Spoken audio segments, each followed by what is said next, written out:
was a bit of a sort of slightly windy autumnal day, and I thought I'd come down and have a look at one of the sweet chestnut trees we planted, because the sweet chestnuts are now sort of starting to come off the tree. If I zoom in, you can actually see the cases of the sweet chestnuts that have burst open.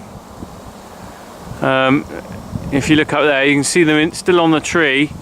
There's one there that is actually open, another one below it, and if we look under the tree, I'll walk up there now, we should be able to see the spiky pods that have come down. There's quite a scattering on the floor. If I walk around there, you can see them all. But the one thing I've noticed about the sweet chestnuts we seem to get off these trees is that none of them really get to a decent size. Here we are, here's a pod that's open, spiky on the outside, I presume to stop cattle or anything trying to eat them. That's quite spiky. If you look inside, the sweet chestnuts are quite shrunken.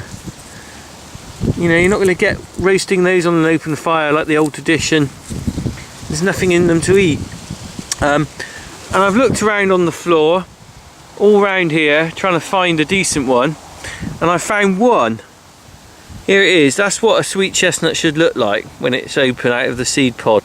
And you can see, if you roast that inside, there'll be some flesh that you can eat cooked, be quite nice. But like I said, if you compare it with what most of them are like, the shrunken ones, and there's nothing to them. And it's the same on the other sweet chestnut tree we planted. If I pan round, there's another sweet chestnut tree up there, exactly the same. That tree there is a sweet chestnut planted probably 20 years ago, and I don't know what's going on really, whether it's some sort of illness, disease, mineral deficiency, or whether you've got to wait till the trees mature, but they're all the same, and it's very disappointing because I was hoping to get a lot of chestnuts off this tree. And you can see one on the tree there, look, it's waiting to fall, but again, very shrunken, very small. So I'm not going to get roasting a lot of chestnuts on the open fire, as they say, which is a real shame.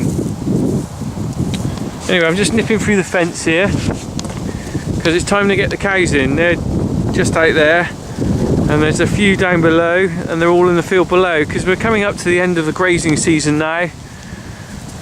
They're ranching the fields rather than having a strip graze, certainly in this field anyway. You can see they've got the whole field to choose from. Because there's not a lot of nutrition in the grass, and really they just need to have plenty of it now. But I don't really want to bring them in yet because that's quite a lot of work. So you can see these two grazing away over there, and look, I've just spotted some mushrooms. Well, these are field mushrooms, so I'm going to have those for my tea.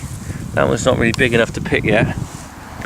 In the meantime, from the field mushrooms and the chestnuts